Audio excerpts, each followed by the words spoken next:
So the question here is an 8-bit DAC has a full scale output of 15 volt, comma, then the output for an input of 1 1 0 0 1 0 1 0 is fill in the blanks volt under bracket up to 2 decimal places full stop. So यहाँ पर जैसे कि हम लोग जानते हैं output of this DAC is equal to K into D, where this K is called resolution and this D is called decimal equivalent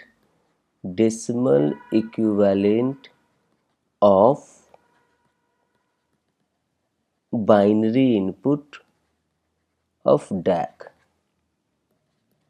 सो यहाँ पर जैसा कि दिया हुआ है कि फुल स्केल आउटपुट कितना है तो 15 वोल्ट है. सो यहाँ पर और यहाँ पर ये कितने बिट का है 8 बिट का है. तो फुल स्केल आउटपुट अगर हमारा 50 वोल्ट है डेट इज़ VFS, तो ये अगर 15 वोल्ट है so this is K into D.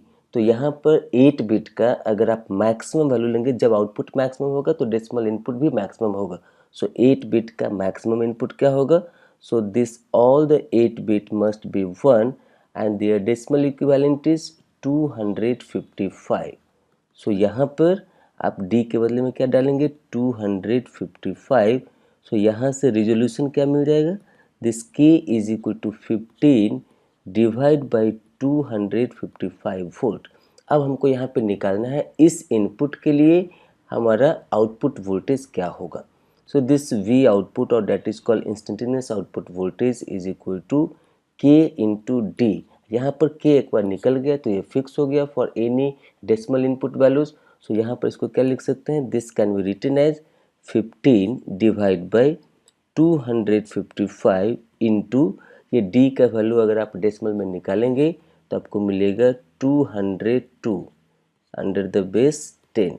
So यहाँ पर ये हो गया 202. जब इसको मल्टीप्लाई करेंगे तो आपको आंसर मिलेगा 11.88 volt. That is the answer after 2 decimal places. So यहाँ पर देखिए अप टू 2 डेसिमल प्लेसेस हमारा 11.88 आया. तो ये हमारा न्यूमेरिकल वैल्यूज हो गया. आपका थोड़ा सा ज़्यादा आ सकता है, थोड़ा सा कम आ सकता है. तो गेट के एग्जाम में रेंज दिया होता है. So this might be giving the range from this 11 volt to 12 volt, ऐसा करके कुछ रेंज दिया रहेगा. तो आपका जो भी आंसर आता है डेसिमल के बाद 2 डिजिट तक लेना है और आंसर वहाँ पे फेड करना है. So by this way as like this is the NET problem है. So due to that reason the numerical values of this question is 11.88. So यहाँ पर लिखेंगे इसका answer 11.88. So by this way, this is the end of the explanation for this question.